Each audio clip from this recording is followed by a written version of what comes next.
kill you the old-fashioned way.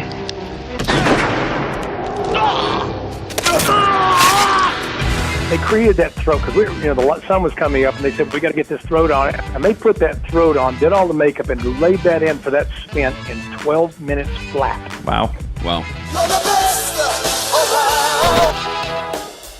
Best there is, the best there was, and the best there ever will be. I need the best. I had the best words. Well, I'm the best there is. The best. We the best. Have a chance to be the best of the best.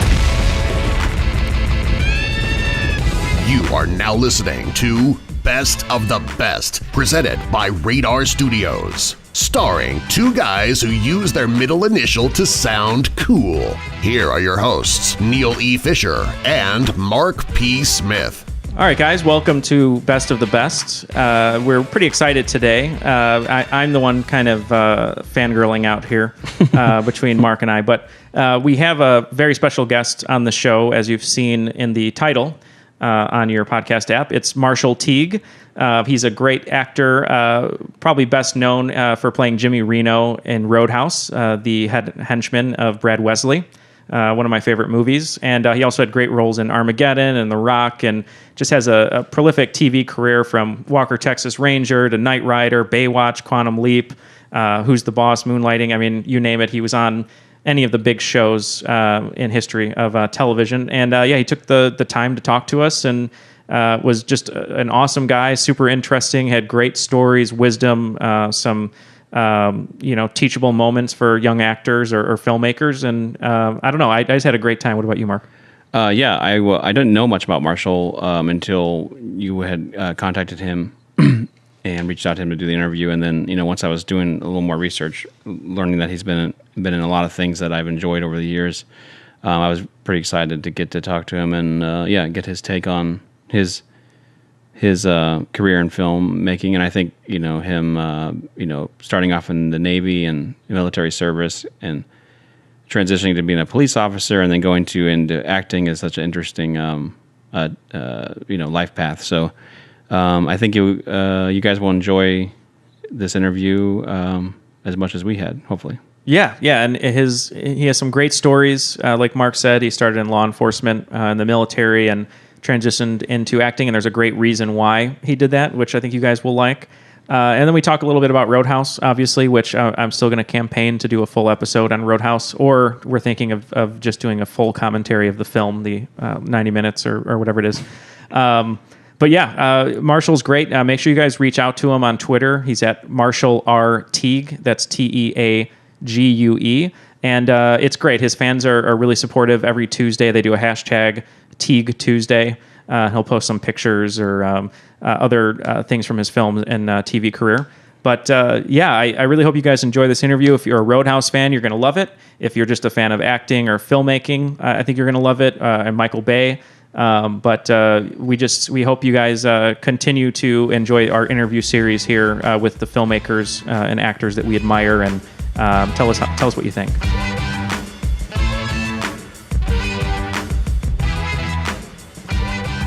Hello. Hey, Marshall, it's Neal. How's it going? Hey, Neal, how are you? I'm doing well. I'm here with Mark as well, our head editor here. Hey, Mark, how you doing, man? Hey, Marshall, how's it going? Thanks for doing this with us. We're really pleased to talk to you. Thank you for having me on. This is great. Yeah, of course. So one of the things that Mark and I were just talking about was your beginnings in acting, and love to hear the story behind that, because we read that you were the kickboxing champion in the Navy and had some. That was a while ago, but I was a heavyweight kickboxing champion. There was deputy sheriff and Memphis area, and studied acting to be a better cop. Surprisingly enough, I really didn't have any intentions of being an actor. I was going to do some undercover work, and thought I came up with a bright idea to study acting if I was going under, so I could be more convincing. I mean, my mindset was, the furthest thing from acting you can even imagine. But for some reason, it kind of, I don't know how to explain it.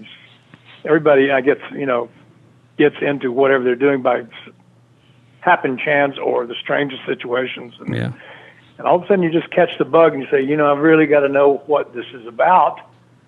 So you pack up, you throw everything in the back of your truck, and stick Bob Seger in the, and I'm dating myself when I say it, in the tape deck, but so be it.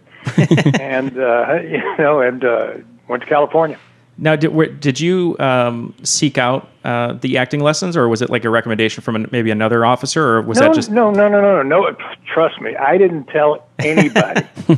I didn't say a word to anybody. You think harassment is bad? You haven't been razzed till you let That's fellow funny. officers or somebody that when you're supposed to be this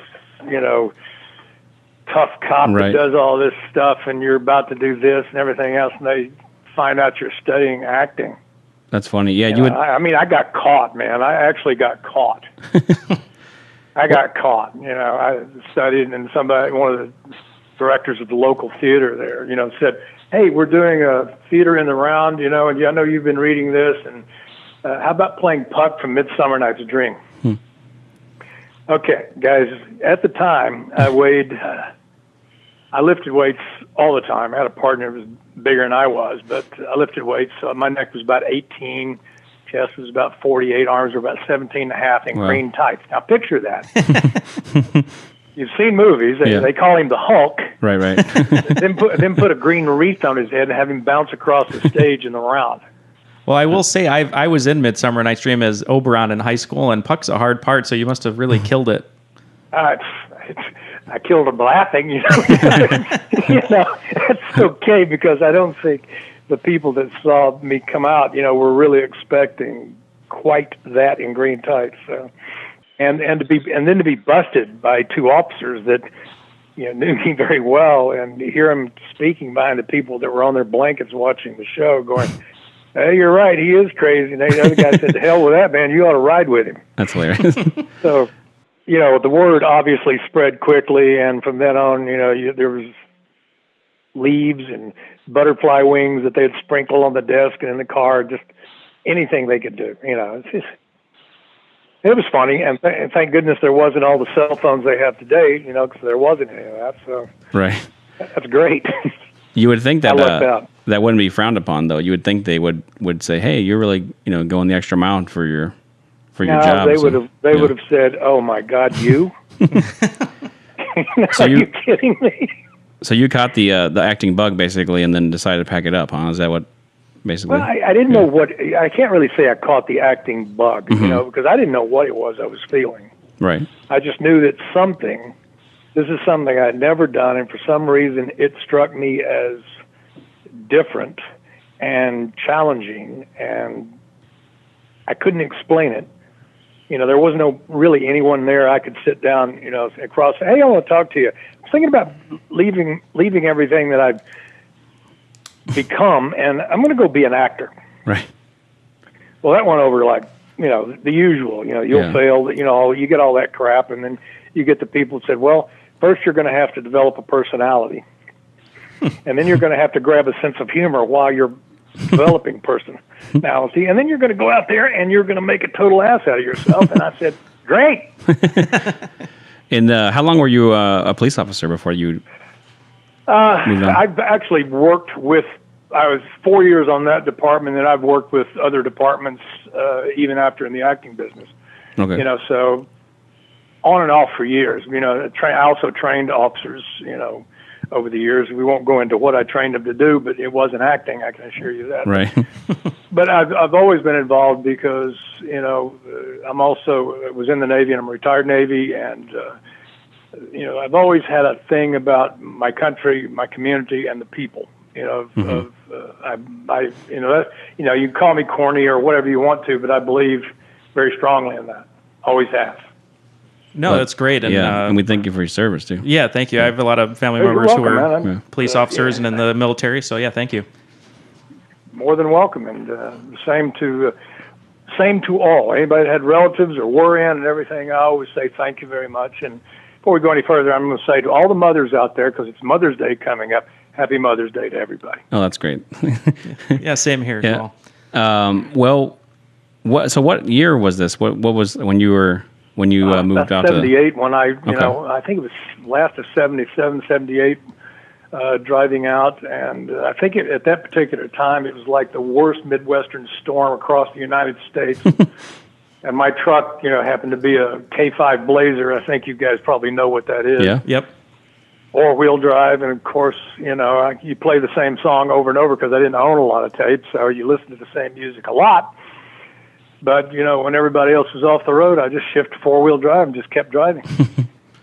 So when you got out to L.A., I'm assuming is what you're getting at. Did you? To LA. Did you? Didn't know a soul. Did you know what you were going to do, or was it just kind of like, well? I knew what I was going to do. Did I know how to do it? Yeah. No. Did I know where to go? No. I mean, I basically conned a janitor in, I think it was a Howard Johnson's at the time. I think it's changed since then. But, with Jack Daniels and beer, and he put up a cot down the mop closet so I could slip in through the back and have a place to crash. Because I told him, I said, this guy was in the military too, and he said, I'm just looking, I'm waiting I don't want to spend a lot of money until I find a place, get a place. Right. So I just, Wow. gave him Jack Daniels and beer, man. He put a cot in there, and I had a deep sink, and I was in there for about at nights I'd go slip in, and for about a week and a half, and I found a place, and that was the beginning. From that point on, it was just tanks of gas driving around, trying to learn the freeway system, where to go, then searching out, going to places where actors hung out and asked questions. Who's a good acting coach? Mm-hmm. Where do I go? It's just a lot of that. It was all that beginning stuff. Networking. You guys have done that. You've gone through it. Yeah. You have to ask a lot of questions. You get a lot of no's more than yeses, but if that's what you want to do, you just go. Well, you wait for people like the guy at Howard Johnson who's going to, go, hey, I'm going to give you a break, and he let you sleep there, and you get the acting coach who says, I'll take you on. So it's all part of it. You're getting that one person to give you the break. Is. It really is. It's just, you go out and you just start knocking on those doors, taking classes, just a lot of taking classes and, getting, side work, to make sure you don't just go through your money. Right. And just get a job. They always say if you're going to be an actor, make sure you got a job. Right. Because you're going to be doing that a lot. And you just, finally it happens and you start working a little bit. An agent finally says, well, okay, I'll take you on. And then you might get an interview, and you're going to get 150 no's to maybe one yes. And the first yes might be for 5 lines or under, and it doesn't really matter. Yeah. Because, you're going to collect those pieces and start your resume and you build it up. And then as the years go by, you go in, they say, Marshall, like your work, come on in, sit down. I'd like you to consider this role. Would you read for it? Yeah, I don't have a problem reading for it. Read for it. Okay, you had the role when you came in. We just wanted to see what you look like reading or doing a line. So when you, did you find that process pretty disheartening, or were you kind of, you knew, or did you kind of think that was going to be it and you just kind of roll with it? Anybody that, there are people, I guess, that have walked into this business and, the magic hit them from the very beginning. It's very rare that does happen. Right. You have to do your time. That's my opinion. And, but you go in and you either believe that's what you're going to do or go do something else. Right. Yeah. Well, Mark and I see a lot of people who just don't want to do the grind, and if you're not going to do the grind, there's you have no business really doing it. Well, there are those, and you guys have heard this, I know. There are people that I used to hear people say, "Okay, I'm going to give it 3 years, and if I don't make it in 3 years, I'm going to get out of it." Well, first of all, they just beat themselves right there. Yep. You can't go in thinking, "Okay, I'm going to give Hollywood 3 years to make me the star that I know I am, and put my name on Hollywood Boulevard and get me a limousine, right? Or else I'm just going to pack up and leave." I've actually heard people say that. Oh, I'm sure. Yeah. And I've heard people, guys and women, I've got the look. Right. Right. Yeah, you have a look. Right now it's looking kind of stupid. Because you're not thinking realistically. There are 1,000 people or maybe more a month that come into, Hollywood or get into the business, they're exceedingly talented. And they have a look, I don't know whether it's the look, it's a look, but they're willing to do the time. Right. They're willing to, take the disappointment. They're willing to take the kick in the pants. Right, they're willing to take the parts that only have a few lines. Yeah, too. they're in it for the right reasons. I mean, I think that's true with anything you do.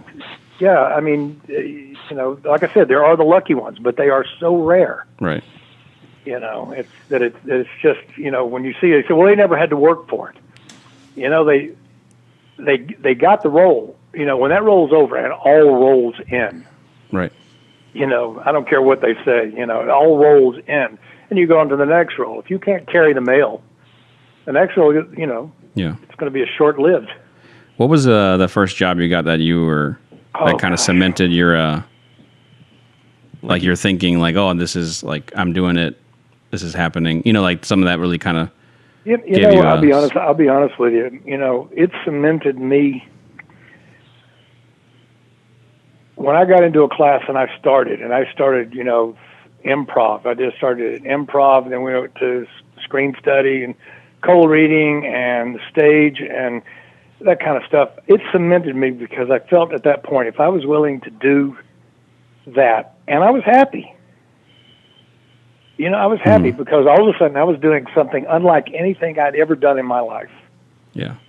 I was working with people that were creative, and they might not realize exactly the route they're going, but they are creative, and it gave you the opportunity to create things together or as a group or whatever.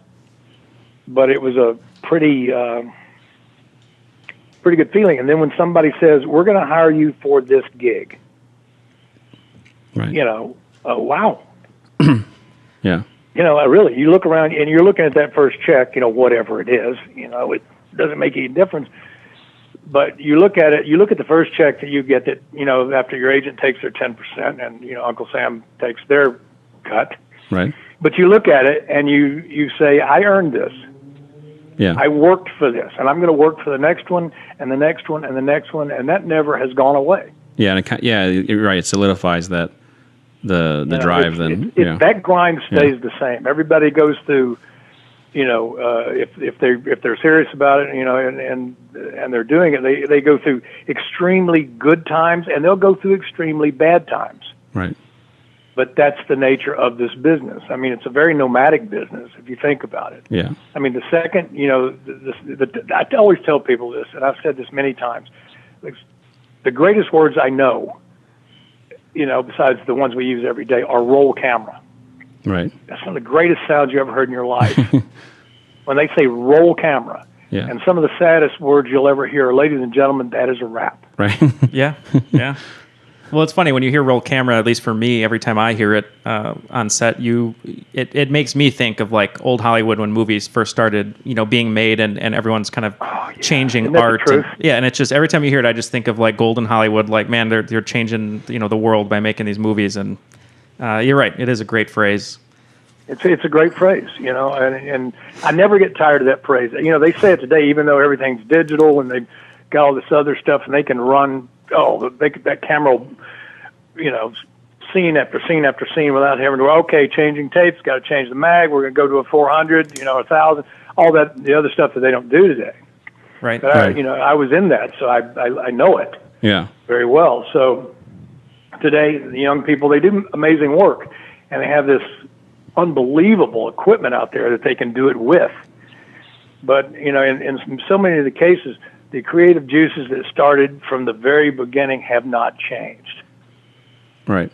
Those same creative juices, young men, women, that have these ideas and they're willing to do that, and they come up with a great idea and they write a great idea, and it finally, gets to go to film or digital or whatever it is. They put time in it, and they're still as passionate about it today. They might not speak the same language. Yeah. But the thought and what they believe in is exactly the same. So, it's pretty bitchin' stuff, man. I mean, I don't know what you guys feel about it, but to me, it's great. Oh no, I love working with new people. I like working with, and I've done many of them over the years.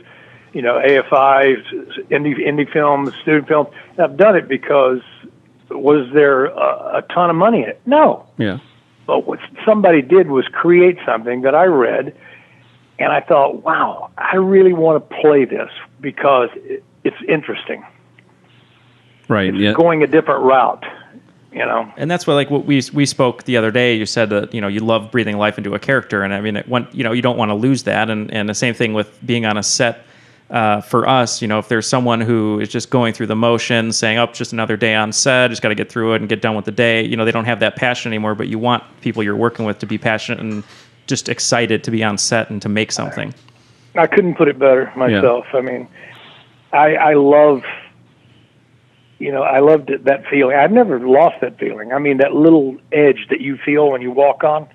Yeah. And when I see somebody that takes that for granted, you know, I just look at them and say, you're missing the big picture here. I think that's why Neal and I click so much in our sort of personal and professional life too. We, as far as filmmaking goes, because I think we grew up, even though Neal's a little bit younger than me, I was born in 81, but my whole life growing up was movies, going to the movies, watching movies, like, and I just knew from the beginning, like, I'm going to do something involving filmmaking of some degree. So when people like are kind of flippant about it, or they're like, "Oh, I just went to the movie and saw a thing," I don't know. It always makes me. It's like, I'm glad you did, but I'm always, you know, when people kind of treat it like it's not like a. They discount like it and discount the work that and went then into it. Yeah, you go to a set. You know, you go on an actual set and you put in the work and you see what. Like, I work on post production now. I'm an editor, but you know, like, anytime I do work in a production when I'm cutting on set, like, I just see all the people, you know, pouring their sweat into everything. You know. Yeah. Let me ask you a question. This is great. I get to ask you guys a question. This is terrific. Okay, how many times have you guys done this and be cutting something together? You look at them and you look at the person. The only reason I'm saying is I've got two statements, and I'm going to tell you that taught to me by a great lady years ago. But you look into the eyes of the person who's doing the work, and you say they're not there. Yeah. Or they don't believe it. Yeah. I've seen them. Yep. You've seen it, and it's kind of. Does it bother you? For sure. Oh yeah, definitely. Yeah. There's a dear lady that I trained with many years ago, and her name was Lillian Sidney, but I think her original name was Lillian Burns. When she married George Sidney, who was a director. I don't know what all he directed, but I know he directed Elvis a couple of times, that kind of stuff. But she, brilliant, wonderful lady. Is the one that got me started into Shakespeare. But she taught me two very important lessons. She said, a camera's a truth machine. You cannot be playing the part of a dog and think cat because meow comes across instead of bow wow. Wow. That's funny. Think about that for a minute. Right. Yeah. Well, it is absolutely, utterly impossible to lie to a camera. Right. Because if you don't believe the role you're playing, it's going to show you don't believe the role you're playing. Well, especially with cinema, because, I have a theater background in directing theater, and, on stage you have a little bit of leeway because the people are farther away. You can emote a little bit bigger, do more physicality. But once you're on camera, that camera is going to see every detail of your face. And if you, like you said, if you're not genuine in any point of your face, everyone's going to see it right away. Exactly right. And she's the one that gave Clark Gable, like I said, Clark Gable is screen test. That's her. Wow. To give you an idea of her. She was the head of talent for MGM for 18 years. Wow. That's cool. Yeah, and she was, I think, 81 when I started working with her. Jeez. And the day I met her, the first time I met Miss Sidney, she sent her assistant across the room. I was at a gathering, which I really didn't have much place being there, but she sent her assistant. Why? I don't know. I sent him across the room, and I was standing with my back against the wall, typical cop stuff. And she said, Miss Sidney would like to see you. And I'm saying it, and I'm looking at this little person. And I said, is that a fact? I said, well, who is Miss Sidney? He pointed across this little lady sitting in a chair with these glasses that look like the bottom of a Coca-Cola bottle.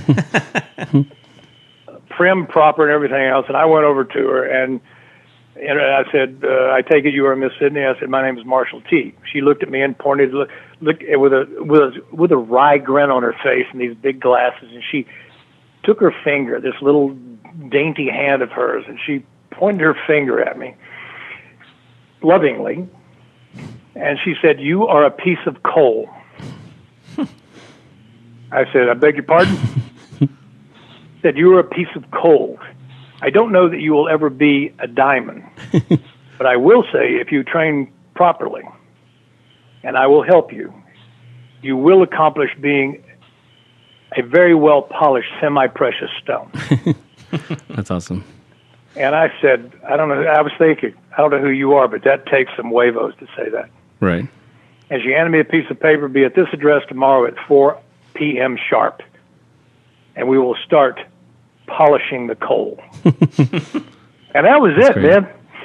I worked with that that's lady great. for 2.5 years.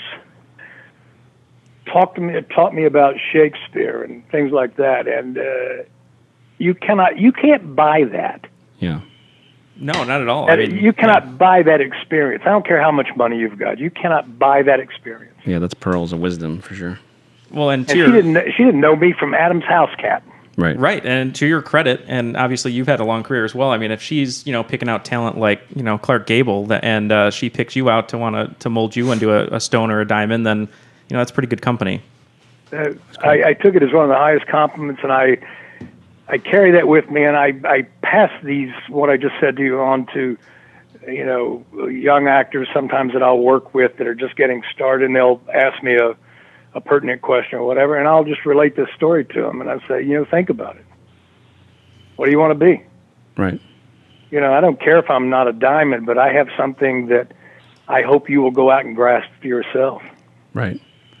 That's kind of cool. I hope I'm not boring you with all this stuff. No, it's great. We love it. We love it. Well, one of the yeah. reasons that we wanted to talk to you and just anyone else that we admire is, Mark and I both love learning from, professionals, from the greats, from people that we admire, and anyone that listens to this, we hope will take away different pieces of wisdom. Because when we were younger, I can't speak for Mark too much, but all I did was read, interviews and listen to audio biographies of people that I admired and learned what they did when they first wanted to get started. And I think that's really what kind of inspired me to go into the grind, because, this is all I've wanted to do since I was a little kid, and I wasn't going to let anyone or anything stop me, no matter how hard the work was. So that's terrific. That's, for both you guys. I mean, that's what I want to hear, is somebody say that, it matters. Yeah. My mom would always... If they can say, I'm doing this in my life and this is where I decided to go and it matters, man, you are so far above so many people that don't look at it that way, in my opinion. I think to echo... I can't speak for other actors. It's not my place. Right. I don't talk bad about other actors or actresses, because I'm sure they've got something they might want to say about me, and that's fine. But everybody approaches this in their own way. Yeah. And everybody loves it for a different reason. Yeah, to echo what Neal was saying too, like when I was younger, my mom would say, "Why are you watching that?" And I'd be watching like behind the scenes or some kind of interview with a director, actor, whatever it be. Mm-hmm. And I would just say, because sometimes this part is better than the movie.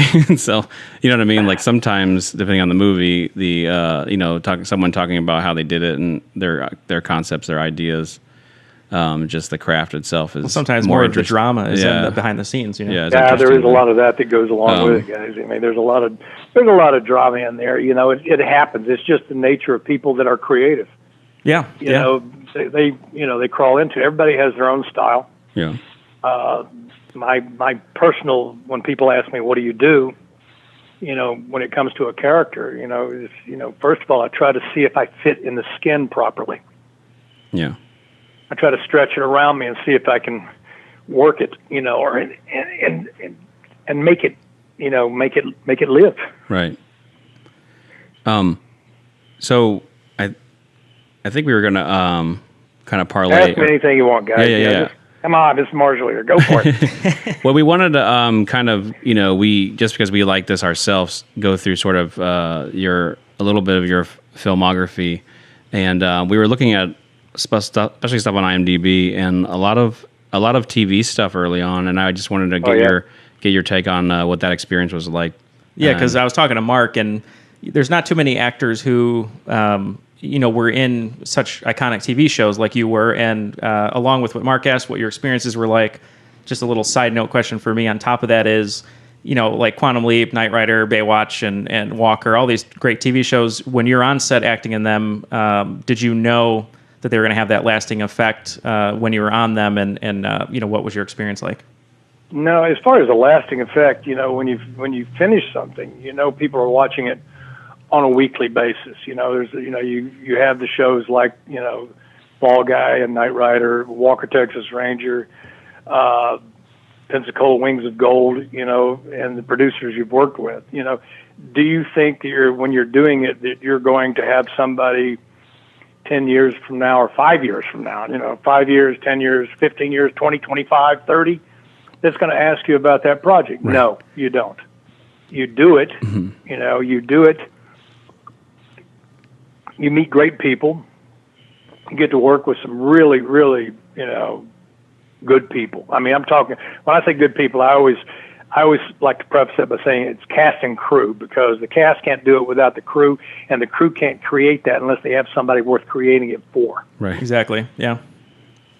And so I always, crew, the stuntmen, the guys out there that are putting their butt on the line to make you look good.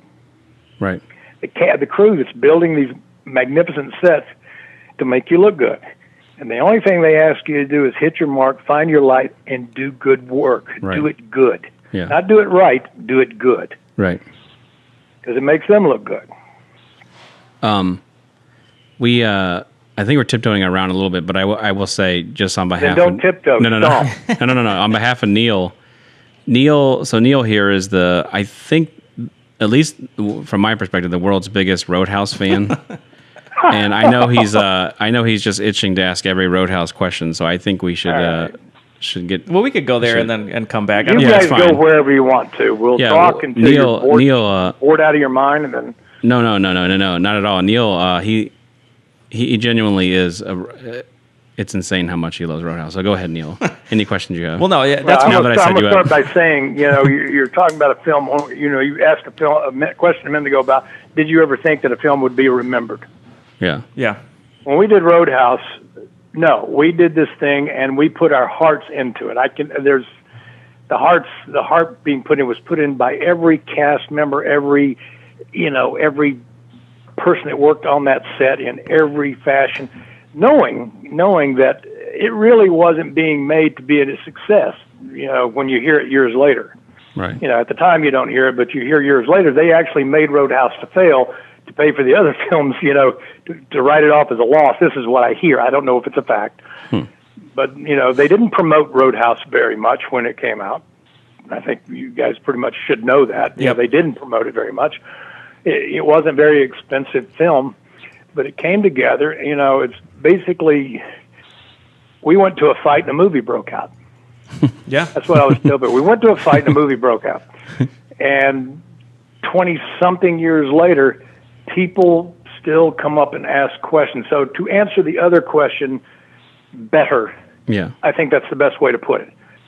Did we think of it was going to be that big a success for this long? Absolutely not. Is it a cult film? Absolutely. Do people still come up and yell certain lines from the movie from time to time at me? Yes, they do. I can only imagine what lines they're yelling at you too. We'll just leave that one alone for now. I think most people know that line by now. Yeah. So Neal's quoted a bunch, so. And that was an improv line, by the way. I was going to ask that, without having, I'm sure if people are fans, I'd rather them try to figure out what we're talking about rather than being lazy. But, so that was an improv line? It was an improv line. The executive producer, Joel Silver, and, Rowdy Harrington, who was directing it at the time, we had this big thing. He says, there's got to be this moment when you really piss off, Patrick, excuse me. Mm-hmm. Friends call him Buddy. I call him Buddy, and I miss him. But he said, think of something to say. You just remember your character, all this. And I said, so that's where the line came out. I love it because, every time I watch it with my friends and new people, I love showing it to new people. So I guess, like Mark said, I'm a huge fan. I saw it, I forgot how many years ago, a long time ago. And for the past few years, not last year, but before that, my birthday's on New Year's, and it's New Year's Day. So I have people over for New Year's Eve, and for a few years in a row, I put on Roadhouse as is what we all watch when we're eating and drinking. Thank you. And I want people to see it. And that when that part comes, though, I show new friends and I go, they go, there's no way Dalton's going to win this fight. And I was like, you know what, Jimmy just said this line, and you see something click in Dalton. He doesn't want anything to happen like that. And so he's going to come at him. They just said, think of something that would piss him off. Oh, it's perfect. I mean, it does have the greatest throat rip in cinematic history. I mean, there's never been without question. anything that's been duplicated. And he comes out of nowhere when you watch that movie. in 12 minutes. Yeah, I was telling Mark, I think it's one of the best fights of all time. Maybe maybe the best, just because the way it's shot and the way that it looks. And you guys put so much into it. It's so obvious how much work goes into that fight, and it's not. No one's pulling punches. I mean, it's great. No, we did not pull punches. Yeah. I know you know that, but we did not pull punches. There is no stunt people in that fight. There's no stunt people in that motorcycle takedown. There's nothing. Just Patrick and I. How did that? Buddy and I. Okay, it's hard for me to say Patrick. I always say Buddy, but for people who know, it's Patrick Swayze. Yeah. Oh no, feel free. He and I did it. So. How did that come together? That fight in particular, was that a? That was a great collaboration between the stunt coordinator Charlie Paterni and Benny Arquittas. And I don't know if you know who Benny Arquittas is. They used to call him Benny the Jet. He retired 52-0 world champion kickboxer. Oh, okay. Wow. And he had, I think, I want to say there was something, and he had this amazing record. You know, he had, I think it is 21 knockouts from his very famous spinning heel kick.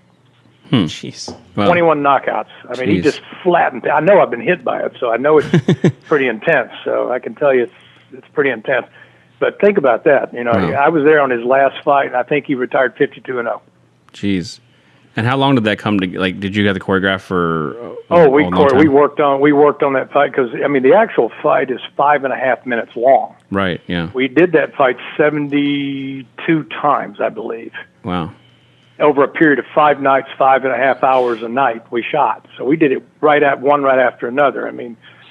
Wow, that sounds Patrick exhausting. and I were so black and blue from that. They were packing us in ice. They were spray painting or putting makeup on his ribs because we were black and blue from top, you know, from the head down. We just beat the crap out of each other, but it was with respect, you know. Right. Well, I think that's he just didn't want. It was a thing, and I could go on and talk about this forever. But when we started this, after he kicked me the first time because I pushed him down twice, and I, you know, trying to get him into the fight, agitate him. Not that it wasn't into the fight, but they said, you know, he knows your record, and I think you might be a little intimidated. So he kicked me twice, and I caught his foot twice, and then shoved him down. And I said, if that's the best kick you've got, this is going to be a lousy fight. Well, his face turned about as red as an exit side.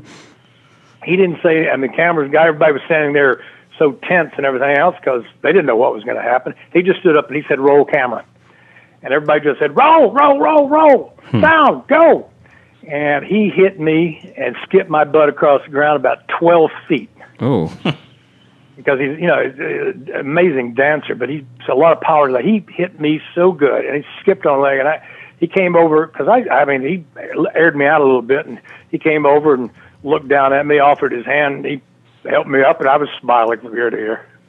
Wow. And he says, you like this shit, don't you? I said, no, I love it. And the thing is about... What do you say we don't cheat the people for once, and let's just go all out? Just kind of leave the faces alone, because this is only 2.5 weeks into the movie. Well, what do you say, let's just rock and roll? I said, you came to the right place. Oh, it's so great. And did I know you said Patrick had cracked his ribs. Was that from when you hit him with the piece of wood? Log? Yeah, that's what I thought so. Because when you see him get hit with that, you can tell he winces a little bit. Oh, that's not in the script. Oh, was it? Neither was it breaking my eye socket. Oh, he cracked my eye socket. You know that blood you see on the side of my eye? Yeah. Well, that's not in the script either. Oh, jeez. And that's not in makeup. You know, they finally had to just doctor the cut because it was there. Right. And just make it, you know, bleed it more, I guess, you know, for whatever reasons. But no, that wasn't in the script because he had already cracked my eye socket. So and he kept saying, "Are we good?" I said, "Oh yeah, we're good." Well, plus you guys you're fighting in the sand. I'm sure it's, you know, hot and dirty. It's 5 hours, you know. So did Patrick. We were just wore out, and that log was there, and I just saw it, and it was a pretty good sized log, you know, and I tapped it a little bit with my hand because maybe see if I could crack it a little bit because I didn't want to hit him with a full blown log. and it cracked just a tad. But when I hit him, it broke, and you could hear him air out because it wasn't in the script. And he looked over at me and said, "We're even, right? We're good." So, what was Patrick's his like fighting abilities at that point? Because I don't know. Well, much about his he actually had he had studied martial arts. Okay. I mean, besides being an incredible dancer and right. Nimble and flexible, and his balance was off the charts.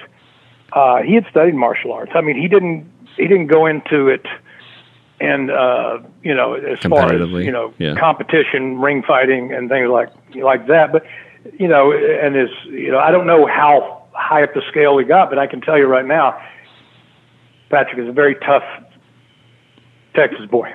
Yeah. Well, and you got some. He didn't waver. He didn't complain. Nothing. He just said, "Bring it." Well, you guys had such great chemistry in the movie, and you were in all these scenes, where you're basically toe to toe. I mean, every scene that you're in, and you guys are just kind of, giving each other the death stare. And so I guess, which is great. I mean, the whole movie, and I could talk about it for hours. I think I told Mark, I'm like, we're going to do an episode where all I do is talk about Roadhouse, but we'll blend several, but this is something that's very dear to my heart because Patrick, and I don't mind, I say this to the world, and to every cast member that was on the set and crew, everybody loved Patrick. He and I created a bond, I don't want to say unlike anybody else on the set because everybody has their own degrees. Yeah. Right. It meant that much to him, but he and I, because we did this fight in the very front of the movie, I mean, by the fifth night, he and I were leaning in on each other, looked like a teepee. I had my head on one of his shoulders, he had his head on my other, and we were leaning in, holding each other up. We were so tired. Right. They kept saying, "You guys got another one in you?" And we just say, "Oh, yeah. Oh, yeah." We went to war together, yeah. Yeah. Well, and it's one of those things where when from the first night, I had the utmost respect for him. By the time this was over, this is a man I love with a passion. He was that good a guy. Yeah. And I tell everybody I miss him every day. Yeah, the world definitely lost a great person, and obviously we don't know him or didn't know him as much as well as you did, but that's a great. Oh, you great knew story. him because he shared with you on everything that he did. Yeah, you knew him. I was just going to say that. Yeah, I felt like any character he played, you knew that person, you knew that guy, and it's so crazy to me now. I have friends who are younger, who are my brother's friends, and they haven't even seen any of his movies. And I'll say, "Oh, have you seen, Point Break, Dirty Dancing, Ghost, Next of Kin, Roadhouse, especially?" And no, I've never seen any of those movies. And I was like, you can watch this guy. He's magnetic. He is. It may be inappropriate, but one of my most lasting memories of Patrick Swayze, and I remember watching this live when I was a kid, was his hosting on SNL with Chris Farley and the Chippendales. That was the funniest thing. Funniest piece I have ever. I laughed my butt off. I couldn't believe. Anytime I think about him, that image pops in my head. He and how serious he took it, like how the two of them trying out was just such a great skit. Oh, that was a magic moment, man. It was. I mean, Saturday Night talks about that piece all the time so much. All the people talked about it. They just said it was one of those nights. Yeah, that's one of their top things. With the movie, I was just going to say. I was telling a couple other people, and I think I might have said this in one of our other episodes, but what I love about it, and I don't think a lot of people give it credit for, is it's really just a Western. It's a classic Western in 1989. Absolutely. Think of the names that are in it. Yeah. Jimmy Reno, Dalton. It's a stone Western, man. Yeah. No, it's a stone Western. It is. You have Brad Wesley is the guy who owns the town, and he's got his head henchman is his tough Jimmy, and you got the lone rider coming into town who's supposed to fix it, and he's got to take the town on. So it's just nothing gets more Western than Sam Elliott either. So. Oh right, Sam Elliott too. Yeah. Sam's. I could go on for days about Sam. That's another guy that I just admire because I've worked with him so much over the years, and but his character, every day you walk to the set, and of course he'd have his gray shirt and his black pants on, his hair hanging down his face, and you'd walk in. Of course, the coffee machine's where we always went to. It didn't matter whether it was shooting nights, days, everybody was at the coffee machine. Right. We all walked in, you always hear, "Hey, how you doing there, amigo?" That's a pretty good impression. It's kind of like, it's on. Yeah. That's so funny. My friends and I, we often call each other Miho, like he does to Patrick. Mio? Yep. He's doing it, Miho. So we do that, and then another thing I think you might get enjoyment out of, and it makes me sound like a huge nerd, but anytime we go somewhere like a Starbucks or a fast casual restaurant where they need your name, we either put Wade Dalton or Jimmy Reno for them to call out. So Cool. Like I said, Neal's a huge fan. Oh, that is great, man. I've never heard anybody say that. That's terrific. Yeah, so it's just fun. That's terrific. So I'll let Mark take it. But the last thing I was just going to ask about the movie before we move on is what was the shooting schedule like? Because I know you guys said you did the action the first 2 weeks, but how long was the shoot in total? Yeah, I think it was about 3 months. Okay, so yeah, you had a two decent and a amount half, of time. 2.5 months. I mean, pickup shots. I mean, nobody knows that great big fight where you've got 42 people in a fight at one time. Right. Yeah. Everybody's going. That's the last one of the big fights when pole vaulting and pool stick fighting and all this other stuff breaks out. That was the very last night of filming. Oh wow! And we were told that the studio was going to shut us down. I'm not going to go into the details of business because I don't care. Right. But they shut us down. Well, the drivers, the guys, the union drivers and everything, they said, well, you can't move that equipment without the trucks. We have the keys to the truck, and these guys have been working their butt off, and you're not going to shut them down. They're going to finish this movie. And believe it or not, if it hadn't been for them, they would have tried to shut us down. Right. Anyway, the last night, that big fight was shot in 24 hours straight. Wow. Jeez. I mean, you can see it. That was those were all stuntmen, right, or seasoned stuntmen and women. Well, you had a room full of stuntmen, stunt women, and and actors, and everybody's in a fight at the same time. Wow. I mean, the stack of the pile, I should say, the pile of breakaway furniture, tables, chairs, and everything in the back of that bar where they would just take it out and bring others in there. I mean, you could have had a bonfire that would burn for a week. Wow. And they just had tables and chairs stacked up. It was huge. They were having to throw it up on the pile. It was so big. Yeah, I mean, it's hard to think of a bar scene or a bar fight where things are flying and not think of Roadhouse. I mean, it's one of those things now. Well, they were throwing they were throwing breakaway bottles and hitting people with chairs. And when you talk about 42 people, 6 cameras rolling each time. 6 cameras for 24 hours. Jeez. I was just going to ask, how many cameras was that? Because it's funny for young filmmakers now, too. I mean, you guys were doing that with film. It's not like you had a digital camera. You could do 100 takes if you wanted and move it around. Yeah. So you really had to make it worthwhile. And a lot of setups. And it shows. I mean, the whole movie, obviously, it's there was pride. There was pride by everybody. I mean, there's not a person there that didn't, wasn't willing to go the distance. On that last night, everybody was willing. Nobody cared. They said, "I don't care. You want to keep my check? Fine, keep it. We're finishing this movie." Well, that's great. That's just if you want to know attitude and great attitude, that was it. Right. And then once we started shooting, there was no argument from anybody's studios or anybody. They just said, "Get out of their way." Well, I have to ask you because one of my personal ask. My the only dumb question is one that's not asked. No.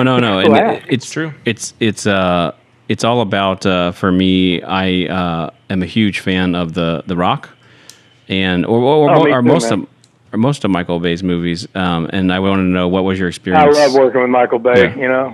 You hear a lot of bad crap out, or you've heard bad crap out about Michael Bay. Mm-hmm. But I'm gonna tell you, he's crazy like a fox. The problem with most people is they cannot see as fast as he thinks.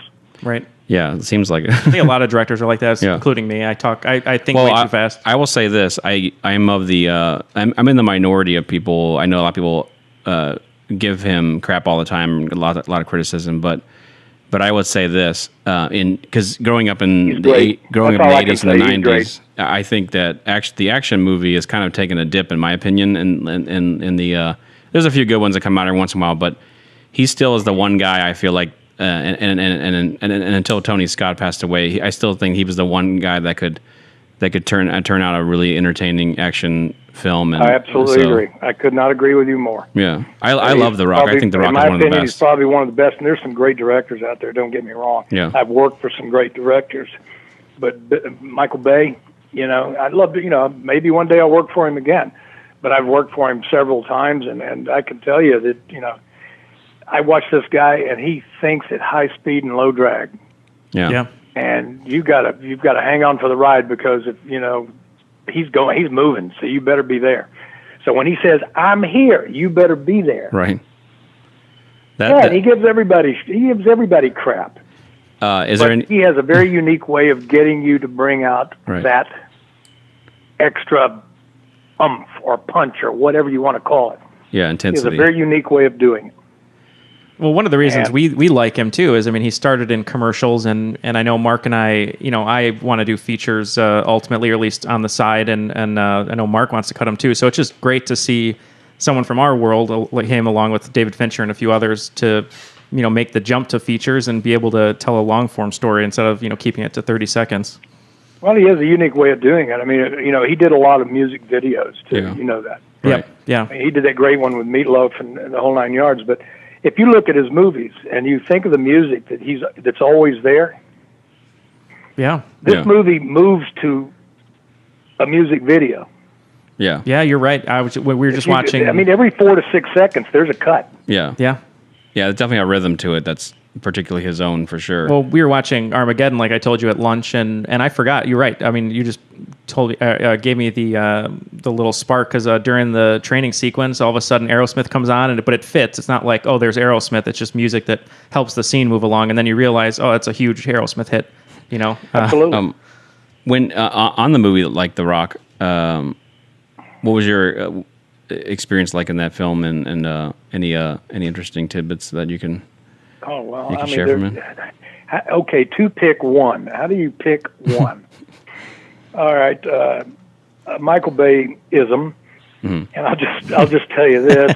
Michael Bay is a couple of things. We were, all the, a lot of team guys there. A lot of the SEAL Team 6, SEAL Team 3, and they're all there. And all of everybody that's professionally, been in that situation.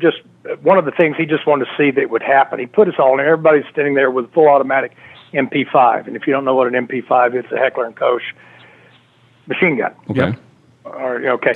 He put 6 of us in a ring, and we all had 5 magazines. He set a cameraman in the middle on a rotating round wheeled disc.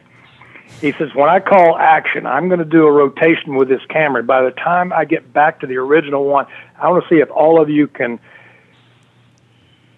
go full automatic, go through 5 magazines by the time I rotate this camera one time. Wow. Jeez. Of course, everybody's looking at each other. We're looking at each other in teams. And that it? He said, I don't think you can do it. I don't think you guys can do mag changes that fast and empty 5 magazines by the time I rotate this camera. Okay. He rolled the camera, and by the time he got back to the first person, I can't use his name, but by the time he got back to the first person, he's blowing the smoke off his last mag. Oh, that's great. Wow. Challenge accepted. That's awesome. Yeah, it's next. So it's just one of those things. A big shootout scene. He had, I think there was 40,000 squibs in the walls.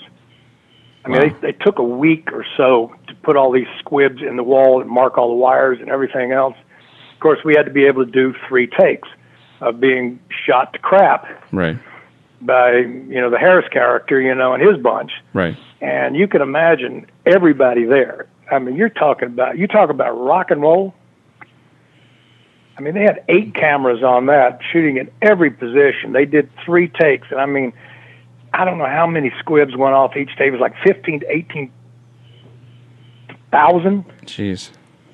That's so exciting for us, because just being on set and everything. And I think a lot of people don't realize, too, when they see an action sequence, I think they take it for granted a lot of the times if they're not filmmakers, because, like you just said, a week of preparation, the art department. Maybe more. Or maybe more, right. Right. The art department, the prop department are there setting these squibs up. Set designers and plus the set dressers, they have to make it look, of the time and all that. And then they have to be able to patch that. Yep. To do another take to say that there wasn't any bullet holes in the wall. Yeah, it's just so much. It's just such an art to get all that going. It's amazing. What was it like when you were doing Armageddon?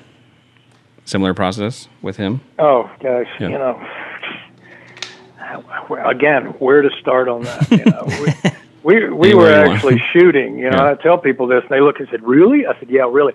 We were shooting at the space shuttle on the launch pad 19 days before liftoff. Wow. We were walking across the gantry. We were going. I was very blessed because the flight commander was Navy. He let me go up. I actually I was the only one on the entire group that was invited in. I got to sit in the pilot seat of the space shuttle. Wow. Of course, I had to get in a lint suit and all this other stuff. And he gave me, the flight commander. He gave me 10 minutes. You can sit here and look around and try not to drool on the equipment.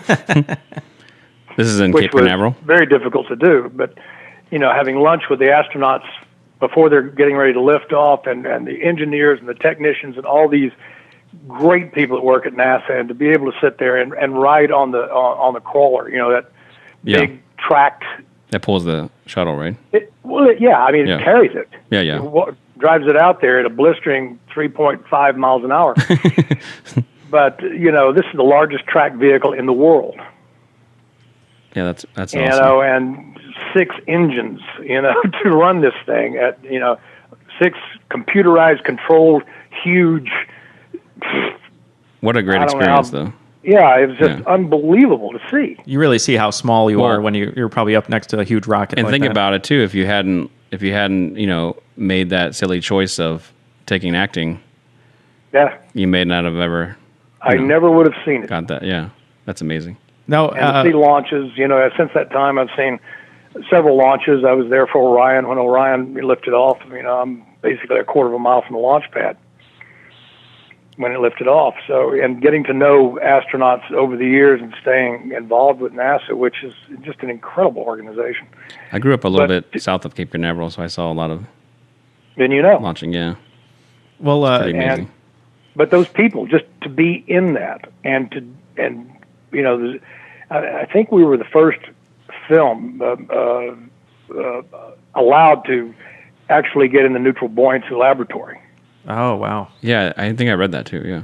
Well, it's funny about Michael Bay. He was here, shooting, I want to say it was Transformers 3, I believe, or 3 and 4. But 3 and 4.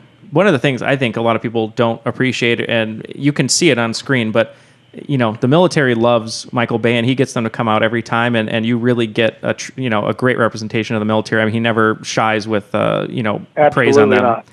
Which a lot of people, I think, they don't do that. If you watch 13 Hours, because I know several of the people. I know several people that were there during that time. Mm-hmm. Met them, know them, people that were involved during that time. So, and having him, have the guts to go up there and make this film when, at the time, let's face it, guys, let's be realistic, they didn't want that movie made. Right? Yeah.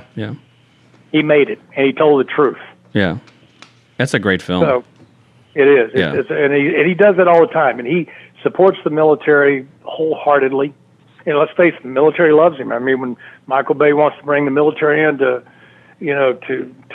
do what they do, they come in and do what they do better than anybody. Yeah. Well, and it's a great relationship for him and to show off the capabilities and for them to to do what they do best. And especially we were here in Chicago when they were shooting Transformers 3, and they did that amazing base jump from Sears Tower, I believe it was. They landed on Lakeshore Drive or whatever it was. And that was cool because they actually, I think they had that on TV or something. I don't know what they were doing, but I feel like we saw it live or something, and it was amazing. I was like, wow, not only Michael Bay could have gotten that done in this town. So the things that he has been able to do and has done, and it's not been easy. Don't get me wrong. To get that done, you got to work at it. But he gets it done, and when he does it, it's big, it's grand, and it's in your face. One question I had too, going back to the your military and police experience too. I was curious to know your thoughts on the procedural aspect of policing, or I guess even military, like how that is portrayed in filmmaking in general, and how you feel about when you watch. That's getting into a political realm, but I will say this, and I said it from the beginning. I support the military, I support the police, because a lot of people that complain about them have never lived in their shoes. Right. And it's really easy. It's really easy for people to go out there and say, they're wrong or this, but they forget that when you take that oath, in that oath, you take, there's nowhere in that oath, they protect, defend, and all that other stuff that people take for granted, that says that I'm willing to go. I give my word that I will go out there and die. Mm-hmm.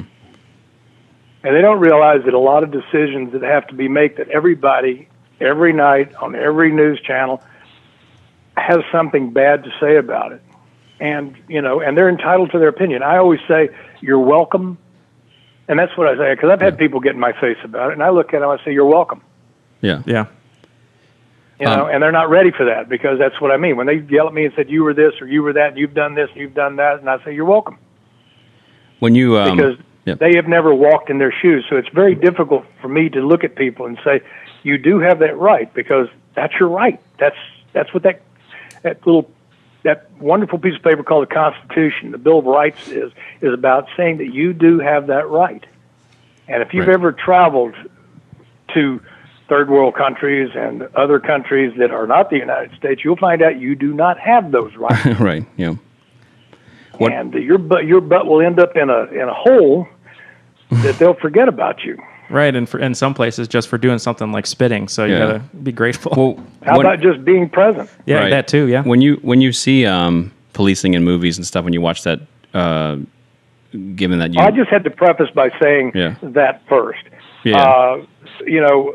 Movies are what they are. Movies are interpretations or grandiose actions of people that do a job that most people wouldn't do. Right. And it's portrayed, because say what you want to, there is good and bad in everything. I don't care who you are. Mm-hmm. There's good and bad in everybody, but most of the people that I know and I've worked with and been involved with care deeply for their job and what they do. So you'll see military and police all the time and look at. So that was incredibly bad weapons handling. Yeah. It wasn't safe. Their finger was in the trigger well. They were entering a room and the muzzle crossed over somebody that was in front of them and all this other stuff. I mean, when you look at The Rock, you notice the weapons handling is pristine. Yeah. Well, because that's kind of what I was thinking was, I feel like there are certain movies, and I'm not anywhere, shape, or form capable of carrying any kind of weapon myself, but I think even as a film appreciator and filmmaker, I look at it and go, there's certain films you can just tell where that care and that level of training has been taken, and proficiency, safety, knowledge, everything is being portrayed correctly. Right. Yeah, and there's some that they just flat don't care. Yeah, and that's always the worst. Every time I see those movies, you can just tell, especially I think people aren't safe in those movies too, and it's just, you can tell that right off the bat that they're not handling it correctly, that they didn't have someone on set to show them how to do it, and it just takes you out of the movie, the realism of it. A few of the things before we let you go, I was just going to ask were, you've been in so many great TV shows, so many great movies and everything, and I know it's hard to pinpoint one or two people, but has there ever been someone that you've acted across doing a scene at any point where you kind of lost touch of being just an actor, like that person was so captivating in front of you, like while you were on camera? Absolutely. To go back, over all of them, it would be absolutely, utterly impossible. Right. They always say that, as an actor's life, if you get one or two opportunities where you're working in a scene with somebody where the connection is so unbelievably in that moment that you absolutely, positively forget that there is anyone else in the room. Right. Right. I've had that experience about 5 times in my career where, it was about what was going on in the scene. I did a little film recently, surprisingly enough, this wonderful little film. It's dark. It's a dark film, but it's called Road to the Well. Mm-hmm. And I got to work with these 2 young actors that when we worked, it was interesting. The scene itself was like, oh God, I want to say 13 pages long. Oh, wow. 13, 14 pages. And when they said roll camera, we did it front to back from the very first take. And it was just when it was over, we had camera people and other people in the crew, you know, you could hear them say, oh, crap, man, I forgot to turn the camera off, you know, because they were watching the scene. So we got so into the scene, so, Those you are know, and I can honestly tell you, I couldn't even tell you they were there. Those are the best days great. when that happens. I know one more question for me. I know Mark had one before we go, but so yes, it does happen. That's what I was curious. Yes, I've worked with people where that happened. You know, young, more experienced. You know, that I was so taken by the piece that they were doing that I was completely captivated. And that's so special. I mean, that's you know, for me getting it was that good, right? And for me being able to direct actors and to get something like that where you forget to say cut or turn off the camera. I mean, that's just like, you know, catching a touchdown to me. I mean, that's so exhilarating. Well, that's everything, really, you know. Yeah, I mean, that's why we do it. Yeah. I mean, I hope you guys have many moments like that, because when it happens, you know, that's why you got in the business to start out with. Right. Yeah. Well, and as an editor, too, I actually love when I have too many options. Wow. You don't want, I'm just saying, because if you don't have enough options, you're really screwed, and you're just sitting there scratching your head. And that comes about. But when you have too many, you know, it's actually kind of difficult, but because you have so much good stuff. Oh, I can imagine it is. I've actually heard editors, you know, over the years say, you know, I like this one's so great, but this one is so great, but it has that, and this one's so great, but it has that. You know, it's like picking your favorite child. Yeah. Yeah, pulling their hair out, trying to figure out what to do. Yeah, I give Mark headaches all the time because sometimes at certain jobs I'll overshoot, and then when we're in there, I'm like, well, this one's good and this one's good, and he's like, well, we got to pick one. So, wow! Oh gosh, darn.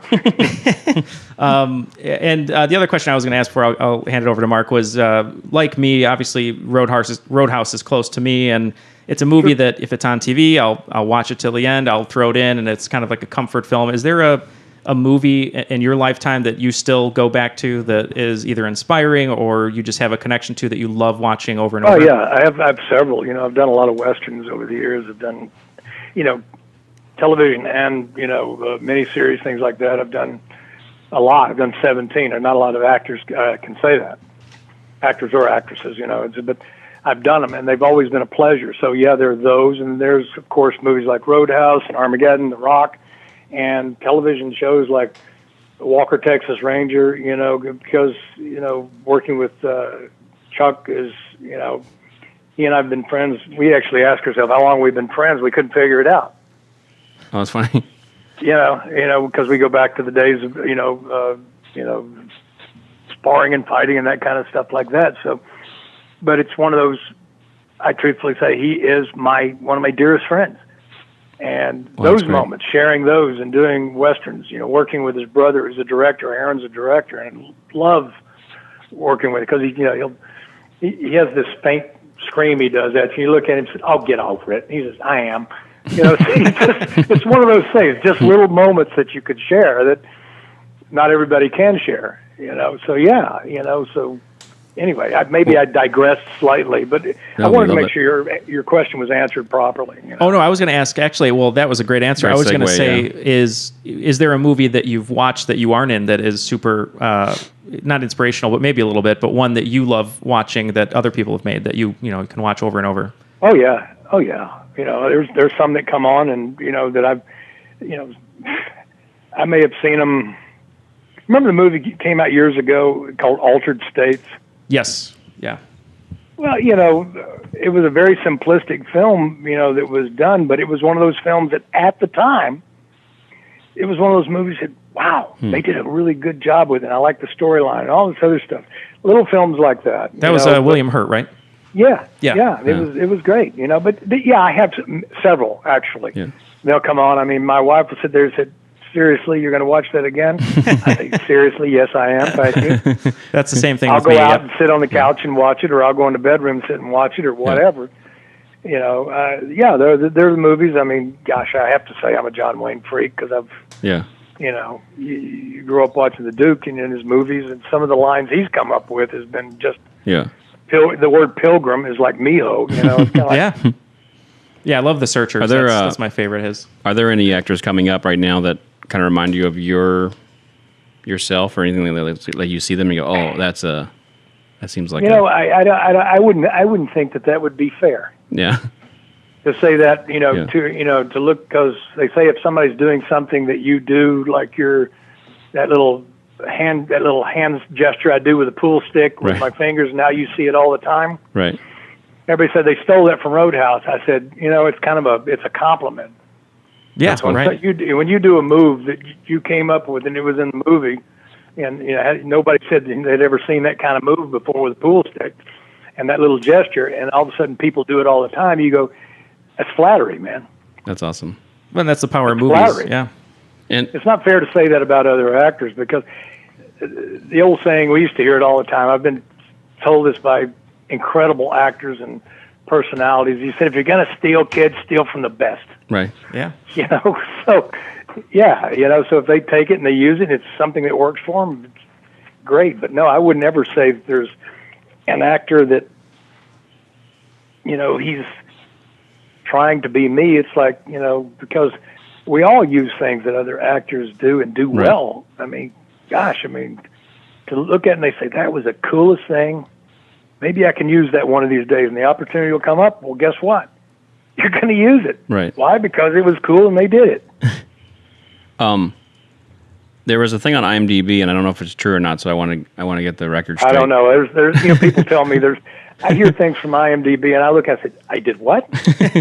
Well, they said that there's that you have the most deaths on screen in movie in film history. Do you think that's true? 106. Oh, 106. Wow. Okay.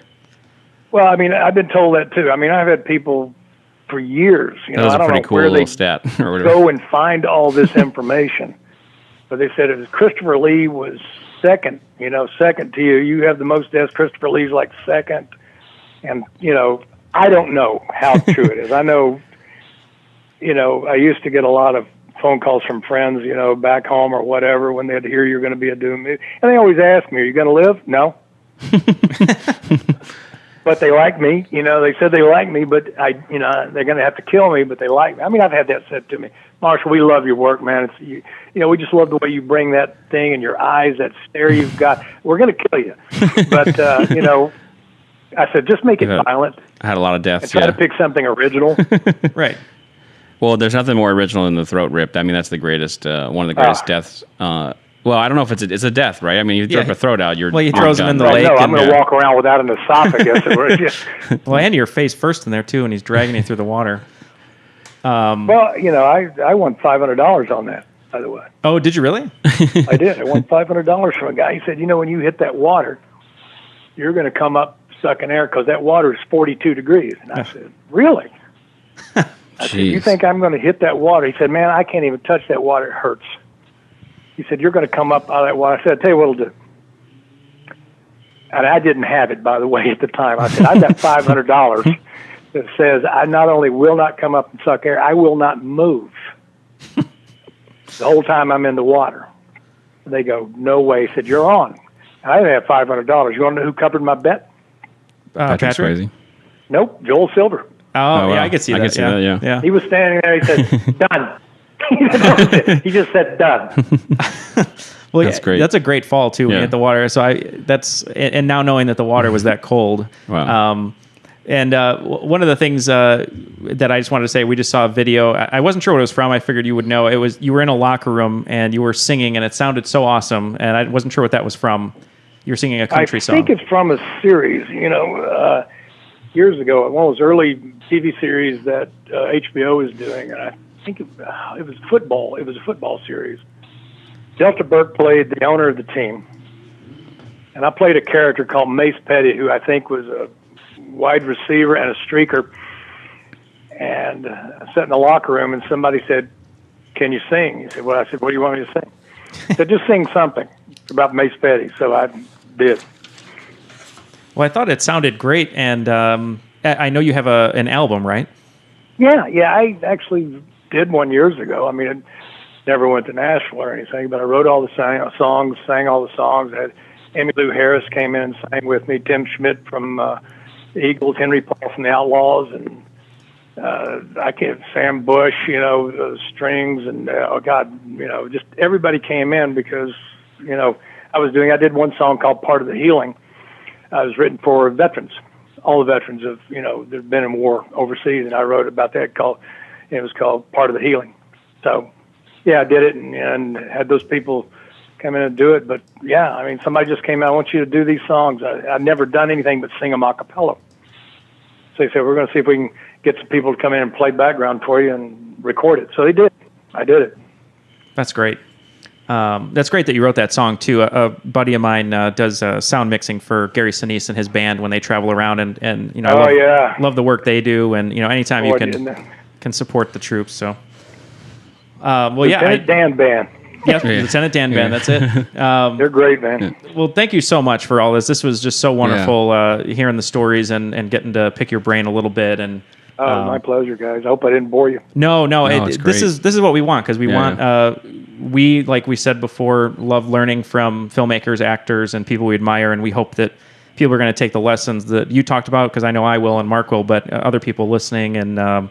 There's nothing better than getting wisdom from someone who's done it and who's done it for a long time and successfally. So you would be stupid not to listen. I hope to continue doing it. Yeah, I hope so too. Yeah. Yeah. Thanks, Marshall. We really appreciate guys. Appreciate all I your really time. appreciate you doing this, and I always tell people, because they say, "Who do you want?" If they want to follow me, they can follow me on Marshall R. Teague on Facebook and Twitter.